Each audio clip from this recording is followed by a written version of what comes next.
আসসালামু আলাইকুম ভিউয়ার্স, সবাই ভালো আছেন? আশা করি সবাই ভালো আছেন। নতুন একটি ভিডিওতে আবার স্বাগতম। এখানে দেখুন কি লিখেছি, ডিসটেন্স। যে ফর্মুলাটি আছে সেটা হচ্ছে ডিসটেন্স, ওয়েট, মানি, টাইম। এগুলো সাবজেক্ট হিসেবে থাকে। এখন কিভাবে থাকে সেগুলো কিন্তু জানা দরকার। যেমন ডিসটেন্স হিসেবে থাকতে পারে 50 মাইলস। ওকে, 50 মাইলস। আমি তো আগেই বলেছিলাম নাউনের শেষে এস বাই এর যুক্ত হলে সেটি প্লুরাল হয়, কিন্তু দেখেন এখানে এস যুক্ত থাকা সত্ত্বেও সে প্লুরাল নয়। এই জন্য মূলত এই ফর্মুলাটি লেখা। এবার হচ্ছে কি বলুন, ওয়েট। ওয়েট মানে কি? ওয়েট মানে 50 কিলোগ্রামস। ঠিক আছে, ওয়েট 50 কিলোগ্রামস, 50 কিলোগ্রামস। এবার দেখেন টাইম। টাইম মানে কি আছে? 70 ইয়ার্স, 70 বছর, একটা দীর্ঘ সময়। খেয়াল করবেন এখানে যে বলা আছে ডিসটেন্স, ওয়েট, মানি, টাইম। ঠিক আছে, এগুলো যদি সাবজেক্ট হিসেবে বসে তাহলে এরপরে যে ভার্বটি হবে সে ভার্বটি অবশ্যই সিঙ্গুলার হবে। আমি আবারও বলছি, ডিসটেন্স, টাইম, মানি। ওকে, ডিসটেন্স, টাইম, মানি, ওয়েট, এগুলো যদি সাবজেক্ট হিসেবে বসে এরপরে যে ভার্বটি আসবে সে ভার্বটি অবশ্যই সিঙ্গুলার হবে। এক্সাম্পল দিয়েছি, এই এক্সাম্পল দুটো দেখুন তাহলেই বুঝতে পারবেন। সেটি হচ্ছে 10 মাইলস। 10 মাইলস, তাহলে এটা কি দূরত্ব কিনা বলুন তো? এই 10 মাইলস দূরত্ব, এটা হচ্ছে দূরত্ব বোঝাচ্ছে। 10 মাইলস দূরত্ব, ঠিক আছে। তাহলে এখন এরপরে কিন্তু ভার্ব বসাতে হবে, আর সেই ভার্বটি নির্দিষ্টই করে দেওয়া আছে, সেটা হচ্ছে টু বি। হ্যাঁ, কি ভার্ব বলেন তো? To be verb. আর টু বি ভার্বের মধ্যে কি আছে বলেন? এম, ইজ, আর, তারপরে কি আছে?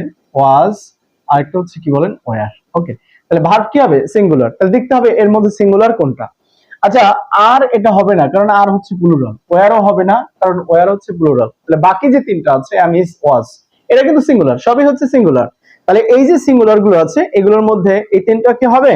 আসলে তিনটা হবে না, কারণ এখানে এম এটা শুধুমাত্র আই এর পরে বসে, আর কারো পরে বসতে পারবে না, তাই এমও হবে না। তাহলে এখানে আছে কি বলেন? ইজ। প্রেজেন্ট টেন্সে ইজ হবে, পাস্ট টেন্সে ওয়াজ হবে। ওকে, এটাই হচ্ছে আনসার।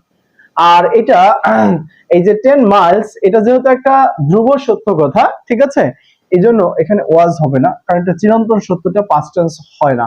ওকে, আশা করি বুঝতে পেরেছেন। এবার আসেন 90 কিলোগ্রামস। 90 কিলোগ্রামস, এখন এখানে খেয়াল করে দেখেন টু বি, এখানেও টু বি।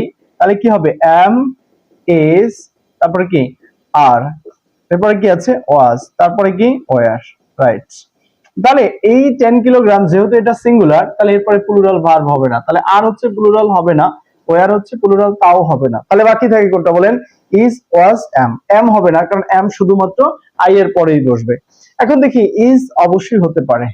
এখন 90 kilograms dash a heavy weight, এটা যেহেতু একটা হেভি ওয়েট এবং চিরন্তন সত্য কথা, তাই এরপরে আসলে ওয়াজও হবে না। পরের ভিডিওতে আরো ক্লিয়ার হবে। এখানে কিন্তু ওয়াজ হবে না, কারণ যে কথাগুলো চিরন্তন সত্য এই কথাগুলো কখনো পাস্ট টেন্স হয় না।